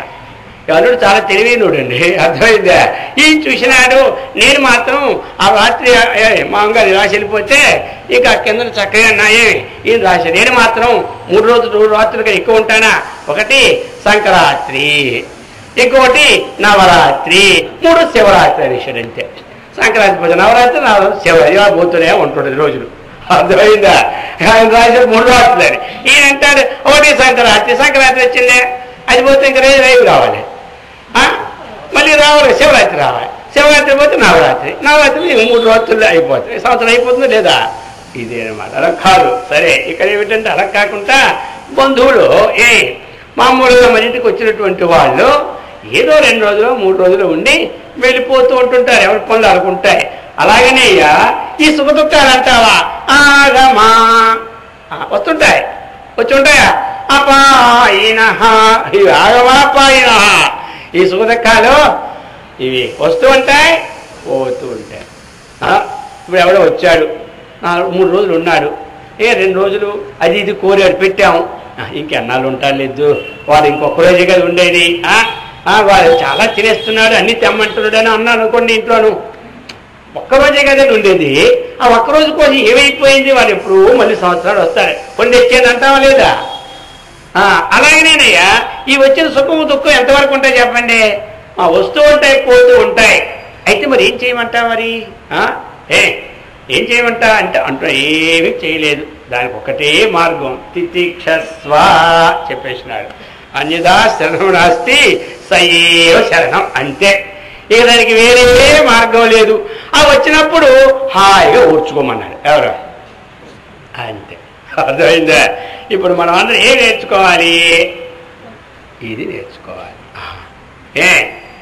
ఇది చాలా గొప్పదైనటువంటి గుణం అన్నమాట. అన్నిటికంటే గొప్ప గుణం ఏమిటంటే ఈ తితిక్ష, ఈ ఓర్పు గుణం చాలా గొప్పదనమాట, సామాన్యం కాదు. దీన్ని మన విద్యాప్రకాశ స్వామి ఒకసారి చెప్పారు కాకినాడలో 1987లో. అక్కడేమో ఉత్తరాయణం 6 నెలలు ఉన్నాం, అక్కడేమో సనాతన జరిగింది. అప్పుడు వచ్చారు, అక్కడికి వచ్చినప్పుడు అన్నారు ఇది వాక్యం ఒకటి, అయ్యా మరి ఓర్చుకున్న లాభం ఎంతో మీకు చెప్పాలా?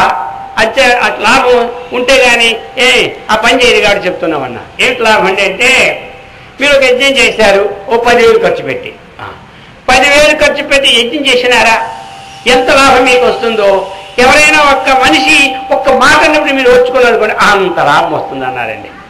చూసినారా? మరి వారు చెప్పేది అనుభవమైన మాట, ఇది మళ్ళాటి మాట కాదు. అపక్వాహంతో చక్కగా 12 ఏళ్ళు తపస్సు చేసి అజ్ఞానాన్ని పోగొట్టుకొని విజ్ఞానాన్ని సంపాదించి బ్రహ్మవేత్తలైన వాక్యం ఇవన్నీ ఎటు పోవు. మామూలు ఆ మాటలు తేడా ఉంటాయి. అందుచేత మరి మనం ఇప్పుడు ఎవరైనా అన్నప్పుడు ఓర్చుకోవాలి, అది అనమాట. ఎంతసేపండి ఇప్పుడు ఇంట్లో ఉన్నారండి అందరూ, ఇంట్లో మరి మాట మంచి రాకుండా ఉంటారా? మరి శాంతి లేకపోవడానికి కారణం ఏమని చెప్పండి? ఈ శాంతి లేకపోవడానికి ఎక్కడ ఇంట్లో కానీ, ఆశ్రమాల్లో కానీ, దేవాలయంలో కానీ, రాజకీయంలో కానీ అన్ని చోట్ల కూడా శాంతి లేకపోవడానికి కారణం ఏమిటంటే ఈ ఓర్పు లేకపోవడానికి కారణం, ఇంకేమీ లేదు. ఎవరు ఎక్కడ అంతే, ఎక్కడికైనా దేవాలయానికి వెళ్ళామనుకోండి, అక్కడ కూడా అంతే. ఏమిటంటే ఈయన మాట ఆయన పడదు, ఆయన మాట ఈయన పడదు, అయిపోయి దానికి ఒక ట్రస్టు, దాంట్లో 66-33 అక్కడ ఉన్నటువంటి వాళ్ళు ఒకటే సంగతి. ఏదైనా సరే మనకు శాంతి కావాలి అంటే ఎక్కడ అందరూ దొరుకుతుంది చెప్పండి? దొరుకుతుందా? పోనీ అలాగే అక్కడికి వెళ్ళి ఆ జ్యువెలర్స్ రత్నాలంగరికి వెళ్ళి, బంగారంకి వెళ్ళి ఏదో పావుకిల శాంతి అడగండి, ఇస్తారా? దొరుకుతుందా? శాంతి ఎక్కడ దొరకదు. అదే అక్కడ రత్నాలు ఇస్తారు, వజ్రాలు ఇస్తారు, వైద్యులు ఇస్తారు, శాంతి ఎక్కడ దొరకదు. ఎక్కడ శాంతి? ఎక్కడ పైన లేదు శాంతి. అర్థమైందా? లోపల ఏముంది శాంతి? శాంతిని అలవర్చుకోవాలంటే కొన్ని గుణాలు మనం అలవాటు చేసుకోవాలి, ఏమీ లేదు. ఈ గుణం మనం అలవాటు చేసుకున్నాం అనుకోండి, జీవితంలో వాడుకున్నటువంటి శాంతి ఇంకొకరికి రాదు. అది అనమాట. అందుకు చెప్తున్నారు, నరస్యాభరణం రూపం, రూపస్యాభరణం గుణః, గుణస్యాభరణం జ్ఞానం, జ్ఞానస్యాభరణం క్షమా అన్నారు. అయ్యా నరుడికి ఆభరణం ఏమిటి? నరుడికి ఆభరణం ఏమిటి చెప్పండి? మనకు రూపం లేకుండా ఎన్ని రకాల డ్రెస్సులు వేసుకున్నా, ఎన్ని రకాల వస్తువులు వేసుకుని ఏమి లాభం? ఇవన్నీ ఏమీ లేదు, చెట్టు మీద వేసినట్టే ఉంటాయి అన్ని. అందుచేత నరుడికి ఆభరణం అంటే రూపమే ఆభరణం. రూపం ఉండి ఇంకా ఏ విధంగా ప్రకాశిస్తారండి ఆయన అంటే రూపస్య ఆభరణం గుణం. గుణం లేకుండా రూపం ఉంటే కురుకొని అంటారా? అర్థమైందే? అందుచేత ఆ రూపం ఉండి వాడు ఇంకా ప్రకాశించాలంటే ఉండాలి, గుణం ఉండాలి. గుణం ఉందండి, రూపం ఉందండి, ఇంకా దేదీప్యమానంగా అతను అభివృద్ధి చెందాలి, ప్రకాశం ఉండాలంటే ఏమి? గుణస్యాభరణం జ్ఞానం, జ్ఞానం ఉండాలి. ఇది చేయదగు పని, ఇది చేయరాని పని ఏమి అన్నది వివేచన ఉండాలి. ఇది ఆత్మ, ఇది అనాత్మ, అది అనమాట అన్నటువంటిది ఉండాలి. మనం పెద్దవాళ్ళ దగ్గర ఎలా ఉండాలి, చిన్నవాళ్ళ దగ్గర ఎలా ఉండాలి, లౌకిక జ్ఞానము తెలుసుకోవాలి, పారమార్థిక జ్ఞానం తెలుసుకోవాలి. ఈ రెండు ఉన్నవాడు ఇంకా గొప్పవాడు. సరే, ఇప్పుడు మనకి రూపం ఉంది, గుణం ఉంది, జ్ఞానం ఉంది. ఆయన ఏ విధంగా శోభించాడంటే చెప్పాడు, జ్ఞానస్యాభరణం క్షమా. అదే జ్ఞానం ఉన్నట్టు మనకున్నదని తెలిసిందంటే అర్థం ఏమిటంటే ఓర్పు గుణం. అది వాళ్ళలో ఉన్న విశేషమైన. అప్పుడే వాడు లోకంలో రాణిస్తాడు. ఎప్పుడు పండ్లు చెట్టుకు పండాయో ఏమవుతాయి, పొంగే ఉంటాయి. విద్యా దదాతి వినయం అన్నాడు. అది విద్య అంటే ఏమిటి? జ్ఞానం. అది పెద్ద జ్ఞానే. కాబట్టి విద్య ఏమిస్తుంది అంటే వినయాన్ని ఇస్తుంది. విద్యా దదాతి వినయం. ఆ వినయం అంటే ఏంటి? ఈ ఓర్పు, అటువంటి విశేషాలు. అందుచేత అర్జున, ఇక ఇవన్నీ వస్తూ ఉంటాయి. ఒక కార్యక్రమం ప్రారంభించినప్పుడు లాభం వస్తుంది, నష్టం వస్తాయి. లాభం వచ్చిందా ఇంక గొడవే లేదు, ఎవరితో చెప్పే పని ఉండదు. అర్థమైందా? ఇక నష్టం వచ్చిందా, అబ్బో ఇక ఆ రోజు తెల్లవారి నుంచి ఇక సంవత్సరం వల్ల ఫోన్ చేసిన వాళ్ళకి చెప్తున్నా, పని ఎలాగ అయిపోయింది, నా వ్యాపారం ఎలా అయిపోయింది, ఇలా అయిపోయింది, ఎలా అయిపోయింది. వీడు అది చెప్పుకో, వీడికి వశాంతి, వీడి వాడికి వశాంతే. లాభం వచ్చిందా, వీళ్ళు తీసుకొచ్చి మళ్ళీ బ్యాంకులో పెట్టి అది ఎవరికి తెలియకూడదా, అంత రహస్యం అయిపోతుంది. అర్థమైందా? ఇది పరిస్థితి అనమాట. అందుచేత ఇవి వస్తూ ఉంటాయి. చేస్తున్నాం, యుద్ధం చేస్తున్నాం, అందులో జయము కలుగుతుంది, మనకి అపజయము కలుగుతుంది. మన రెండు వస్తూ ఉంటుంటాయి. కాబట్టి నీకు యుద్ధంలో ఏది వచ్చినా మంచిదే. హతోవా ప్రాప్సే స్వర్గం జిత్వా భోక్షసే మహ్యం. నీకు అందులో కూడా ఏమి దోషమే లేదు. ఒకవేళ నీ పక్షంలో ఇప్పుడు ఒక వాక్యం వచ్చిందని మాట్లాడుకున్నామంటే ఇది పర్వాలేదు. అందుకని ఈ ద్వంద్వాలు అన్నటువంటివి ఇన్ని మనం చేస్తూనే వస్తాయి. ఇప్పుడు ఎండాకాలం, వేసవికాలం మనం వద్దంటే మానేస్తుందా? అది మానదు. అంతే. శీతకాలం, చలి వద్దంటే మానుతుందా? ఎండకి ఎన్ని తిట్టినా అది పోదు, చలికి ఎన్ని దూషించినా ఇది పోదు. అవి వస్తూ ఉంటాయి. దానికి తగినటువంటి రక్షణతో మనం ముందుకి వచ్చుకొని పోవాలి. అది చెప్తున్నారు. కాబట్టి ఆగమాపాయనో అనిత్యాహ తాంతి తిక్షస్వ భారత అన్నారు. ఇంకా చెప్తున్నారు ఆచార్య శంకరాచార్యులు వారు చెప్తున్నారండి వివేక చూడమనిలో సహనం కోసం. సహనం సర్వ దుఃఖానాం అప్రతీకార పూర్వకం చింతా విలాపరహితం సా తితిక్షా నిగధ్యతే. అయ్యా, తితిక్ష అనే పదానికి అర్థం ఏమిటి అని శిష్యుడు అడిగితే దాని పేరు చెప్తున్నారు. సహనం సర్వ దుఃఖానాం అప్రతీకార పూర్వకం. అది అయ్యా, సహనము. క్షమ అంటే ఏమిటి? క్షమ అన్నా, సహనం అన్నా, క్షాంతి అన్నా, ఓర్పు అన్నా ఇవన్నీ పర్యాయ పదాలండి. ఒక్క దగ్గర ఓర్పు అంటారు తెలుగులో, సహనం పదం సంస్కృతిలో ఉంది, తెలుగులో ఉంది. అందుచేత ఇవన్నీ సమానార్థకాలు. సహనం సర్వ దుఃఖానం. సర్వ దుఃఖాలు ఎవరైనా వచ్చారనుకోండి, ఒక ప్రశ్న టీవీలో ఇచ్చారనుకోండి, మన యొక్క సిద్ధాంతం ప్రకారంగా మనకుండే దుఃఖాలు ఎన్ని అడిగారు అనుకోండి, అప్పుడేం చెప్తారు? అయ్యో దుఃఖాల, అప్పుడు దీనివల్ల మనకు దుఃఖం వచ్చిందో ఆ దుఃఖాలన్నీ లెక్కేసుకుంటే కొన్ని వేలు అవుతాయి అన్నమాట పుట్టి నుంచి. ఇవి కాదు దుఃఖాలు. చెప్పిన దుఃఖాలు 3 ఎన్ని? 3. ఎవరికి 3? అందరికీ ఇవే. పుట్టిన ప్రతి ప్రాణికి ఆ చతుర్ముఖ బ్రహ్మ మొదలు దేవేంద్రుడు మొదలుకొని పశుపక్షాదులు మొదలుకొని మానవ లోకంలో మనకు కానీ ప్రధానమంత్రికి కానీ రాష్ట్రపతికి కానీ ఎవరికి కానీ ఉంది, అందరికి కలిగేవి 3 దుఃఖాలు. ఏమయ్యా దుఃఖాలంటే సహనం సర్వపదం ఎందుకు వచ్చిందంటే బహువచనం. అది ఇక్కడ మన తెలుగులో అయితే 1 ఏకవచనం, 2 బహువచనం. సంస్కృతంలో అలా కాదు, ఏకవచనం, ద్వివచనం, బహువచనం 3 ఉంటాయి అన్నమాట అందులో. అందుకని ఇక్కడ సర్వశబ్దం చేత మనకి ఇక్కడ మనకు కావలసినవి ఆధ్యాత్మిక దుఃఖము, ఆది భౌతిక దుఃఖము, ఆది దైవ దుఃఖం. ఇవేనండి దుఃఖాలే. ఇంతకు మించి దుఃఖాలే లోకంలో లేవు ఎక్కడన్నా. అందరికీ ఇవే వచ్చావన్నమాట. కాబట్టి ఈ దుఃఖాలు వచ్చినప్పుడు ఏం చేయాలయ్యా అని ప్రశ్న వస్తే ఏమీ లేదయ్యా, ఆ దుఃఖాలు వచ్చినప్పుడు ఓర్చుకో, అయిపోతూనే పోతుంటాయి అన్నారు. మన ఆధ్యాత్మిక దుఃఖం అంటే ఏమిటి? శరీరములకు సంబంధించినటువంటి వ్యాధులు. అదేనమాట. ఈ వ్యాధులు అన్నటువంటివి మనం వివరించుకోక్కర్లేదు, ఇప్పుడు అందరికీ తెలిసిపోతున్నాయి ఎన్ని రకాల వ్యాధులు అవన్నీ ఉన్నాయి. అలాంటి వ్యాధులు వచ్చినప్పుడు ఏం చేయాలి? మనకు రోగం వచ్చిందనుకోండి, ఇప్పుడు 24 గంటల ఇంట్లో వారి నిద్ర తిరిగితే పోద్దా రోగం? చెప్పండి, పోద్దా? పోదు. కొంతమందికి రోగం వచ్చి రాత్రి నిద్ర పట్టకపోతే నేను నిద్రపోకుంటా వీళ్ళందరూ నిద్రపోనివ్వడం అని చెప్పి వాళ్ళు నిద్రపోనివ్వడు ఇంట్లో.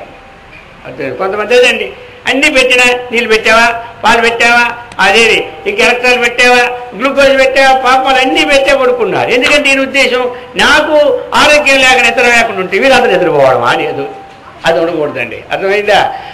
ఎందుకంటుంటే ఏదో పూర్వజన్మ ఆ ప్రారంభం, పూర్వజన్మ కృతం పాపం వ్యాధుల పేరు పీడిత అన్నారు. ఏదో మనం చేసినటువంటి ఈ శబ్ద స్పర్శ రూపరస గంధ శ్రోత త్వక్కు చక్షు జీవ జ్ఞానాల ద్వారా, ఈ ఇంద్రియాల ద్వారా మనం చేసినటువంటివి ఏ పాపాలైతే ఉన్నాయో అవి అనేక రూపాలుగా వచ్చి అందులో వ్యాధి కూడా ఒకటండి. అందుచేత మనము ఇప్పుడు ఆ వ్యాధిని మనం పోగొట్టుకోవాలి అంటే సరే ఇంకా చెబుతారు జప అర్చన హోమ అభిషేకాలు ఇవన్నీ ఉంటాయి. కానీ ముఖ్యంగా మనకేం ఉండాలి? ఇవన్నీ సహనం ఉండాలి. అప్పుడు ఒకవేళ మనకు వచ్చినా మనం ఓర్చుకొని ఇతరులకు మళ్ళీ పాపం మన ఇతరుల వారి పాపం తెచ్చుకోకుండా మన పాపాన్ని పోవడానికి చక్కగా ఓర్చుకుంటే చక్కగా పోతుంది అన్నమాట. అందుకు చెప్పారు ఇది. అలాగనే మనకి ఏదో ఇతర జీవులు ఎల్లక్షేమలో దోమలో పైల్లో పాలు ఏదో ఒకటి కడుస్తూ ఉంటుంటాయి. అవేమిటి? అవి భూతముల వల్ల. అలాగా ఒకసారి అనావృష్టి, అతివృష్టి, ఇక అలాంటి పిడుగులు, భూకంపాలు ఇలాంటివన్నీ కొంతమంది దుర్మార్గులైన పురుషులు కూడా చేసినట్టు హాన్లు ఇవన్నీ ఏమవుతాయంటే అది దైవం చెప్పేసినారు.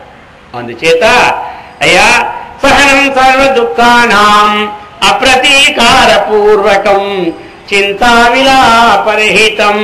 సరే, ఆ ఓర్చుకోడు ఎలా ఉండాలంటే ఆచార్య శంకరాచార్యులు వారు చెప్తున్నారండి, అప్రతీకార పూర్వకం. ఇది ఇది ఇది ఒకటి మెయిన్ అనమాట. ఓర్చుకుంటాం మనం.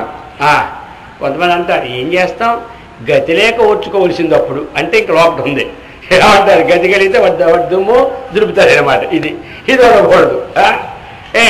రోడ్డు మీద పోతూ ఉన్నాడండి, పాపం ఆ వచ్చేవాడు వాడు కొంచెం మనిషి, వాడి చెయ్యి వీడి తగిలిపోయేసరికి ఒకటన్నారా, ఎందుకయ్యా చెయ్యి కొట్టావంటే నేను కొట్టానా, నువ్వు దూరంగా వెళ్ళలేదు అంటాడు. అర్థమైందా?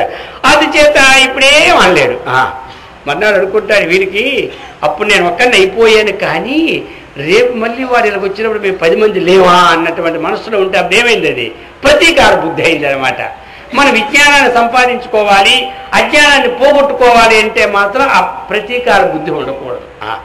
ఇక లేదు ఇదే పని అనుకుంటే ప్రతీకారం పెట్టుకుని గొడవ లేదు, దానివల్ల శాంతి లేదనమాట. ప్రతీకారం వల్ల శాంతి సుఖమో రాదు. అందుచేత అప్రతీకార పూర్వకం. మనకి ఏదైనా సరే అది నష్టము కష్టము కలిగినప్పుడు దాన్ని ప్రతీకారం అనేది పడుకోవడం. ఆ ప్రతీకారం ఏం చేస్తారు చెప్పండి? అది హాని చేస్తుంది. ఎంతమంది ప్రతీకారాలు చేసి వాళ్ళందరూ ఏమైపోయినారు లాస్ట్కి? నష్టపోయారు. కామం చేతో, క్రోధం చేతో, లోభం చేతో, మోహం చేతో ఎంతమంది చరిత్ర ప్రతీకార బుద్ధులు మనం చూడలేదా? వాళ్ళందరూ ఈరోజు ఏమే నష్టపోయారు. వినాశకాలే విపరీత బుద్ధి అన్నాడు. అందుకని ఆ విపరీతమైన ప్రతీకార బుద్ధి లేకుండా మనం నేర్చుకుంటే మనము శాంతిగా ఉంటాము, మనం నాశనించిన వారు కూడా శాంతిగా ఉంటారు, లోకం కూడా శాంతిగా ఉంటుంది. అది చెప్పారు. అది చెప్పి ఇంకా అంటున్నారు చింతా విలాపరహితం. ఇక జరిగిపోయిందా? కొంతమంది ఏదో గని కోర్చుకున్నా ఇక ఎల్లప్పుడు అదే చింత ఇంట్లో. జరిగిపోయిందా? ఇక జరిగిపోయిందా? వచ్చిన వాళ్ళందరితో చెప్తూనే ఉంటారు. ఇక ఇదే రోడ్లో రామ లేదు, కృష్ణ లేదు, ఆత్మ లేదు, అనాత్మ లేదు, ఆ జరిగిపోయిన విషయాలు, వీళ్ళకి జరిగి ఇంకేమున్న విషయాలు, ఈ చింత అనేది వదలమన్నాడు. చింత చితయోర్ మధ్య చింత ఏవ గరీయసి అన్నాడు. అర్థమైందా? అయ్యా ఏది విషం గొప్పదా, చింత గొప్పదా అన్నాడు. విషం ఏమీ లేదు, విషం ఈ జన్మకే నష్టం వస్తుంది, అంతేగాని చింత ఉన్నదా? ఈ విషము విషయం రెండు. విషయమును చింత ఎలా ఉంటుందంటే జన్మకి నష్టం కలిగిస్తుంటాడు. అర్థమైందా? అది మాత్రం వదలలేదు. విషం అంటారా? ఈ ఒక్క జన్మకే హాని. అయ్యా విషయాలు గొప్పదా, విషం గొప్పదా అంటే ఏం చెప్పాలి? విషయాలే గొప్పవన్నమాట. విషం పర్వాలేదు, ఆ జన్మే నష్టం చేస్తుంది, కానీ విషయాలు ఏం చేస్తాయి? మనం ఇప్పుడు ఎక్కడికక్కడ ఫోటోలు పడిపోతుంటాయి అన్నమాట. అవి లేకపోతే బాగున్నా. ఇప్పుడు ఎక్కడేమిటంటే ఇది కెమెరా పెట్టించేది పడుతుంది, మనకి అవేం పెట్టక్కర్లే. అది భగవంతుడు ఫిట్ చేసేది ఈ డిజిటల్. అర్థమైందా? దీనికే బ్యాటరీ అక్కర్లేదు, కరెంటు అక్కర్లేదు, పాడు అక్కర్లేదు, 2-10 పైసలు ఖర్చు అక్కర్లేదు. మనం ప్రతి చేసిన పని ఇక్కడ కెమెరాలో పడిపోతూనే ఉంటుంది. అర్థమైందా?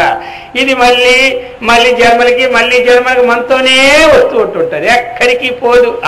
ఆ పుణ్యము పోదు, పాపము పోదు. ఆ పుణ్య పాపముల యొక్క మిశ్రమం వచ్చింది కాబట్టి ఆ పుణ్య పాపముల యొక్క జాబితా వలన అయ్యా ఈ శీతోష్ణ సుఖ దుఃఖాదుల యొక్క తాకిడి మనకి ఎక్కువగా వస్తూ ఉంటుంది అప్పుడప్పుడు అనమాట.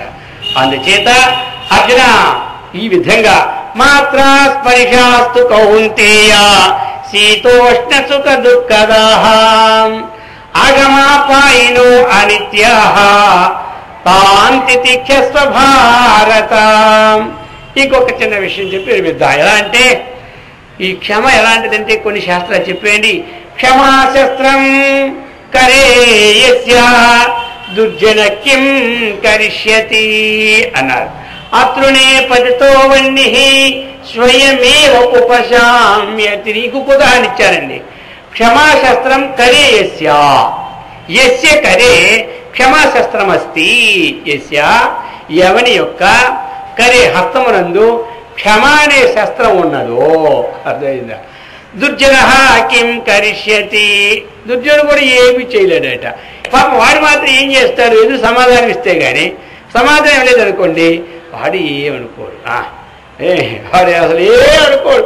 ఎందుకలే ఆ రాయి కొట్టిన పగులుతుంది కానీ అంతకంటే ఇది పనికి మాలిందని చెప్పి మీరు ఊసెత్తుకోడు అనమాట. అర్థమైందా?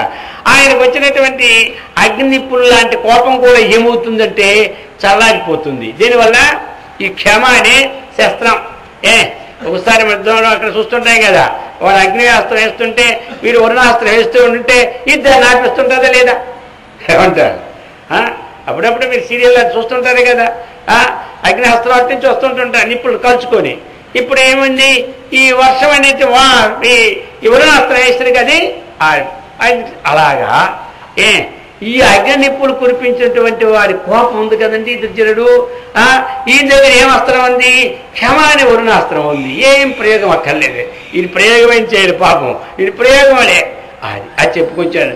క్షమా శస్త్రం కరేయస్య దుర్జన కిం కరిష్యతి. దుర్జనుడు ఏం చేస్తాడు చెప్పండి? ఏమి చేయలేడు. ఎలా అంటే ఇంకొక ఉదాహరణ ఇచ్చాడు. లోకంలో ఒక దృష్టాంతం ఉంటే కానీ దాష్టాంతికం బోధపడదనమాట. అందుచేత అతృణే పతితో వన్య. పూర్వం ఇప్పుడంటే ఈ గ్యాస్ పొయ్యిలు అన్నీ అండి, పూర్వం హైవేలు. అర్థమైందా? ఆ అగ్ని పక్కింటిగా తెచ్చుకొని వీళ్ళు రాజు పెట్టుకుంటాడు. ఆనాటి పరిస్థితి అది. ఇప్పుడేం అక్కర్లే, ఆ నిప్పులు తేవక్కర్లే, ఏం పాడు అక్కర్లే. అయితే ఆ నిప్పులు తీసుకొస్తున్నప్పుడు ఒక నిప్పు భూమి మీద పడితే ఎక్కడ పడిపోయింది? భూమి మీద. ఇప్పుడు ఈ భూమి మీద మట్టి మీద పడిపోయినటువంటి నిప్పు మనకేమైనా హాని చేస్తుందా? చెయ్యదు. నిప్పు హాని చేస్తుందా? చెయ్యదు. అదే నిప్పు గడ్డి మీద పడితే కాల్చి పారేస్తుంది. అర్థమైందా? అలాగనే ఈ క్షమ కలిగినటువంటి వాడు అతృణే, పుట్టి తృణము లేనటువంటి ఒక భూమి లాంటి వాడు.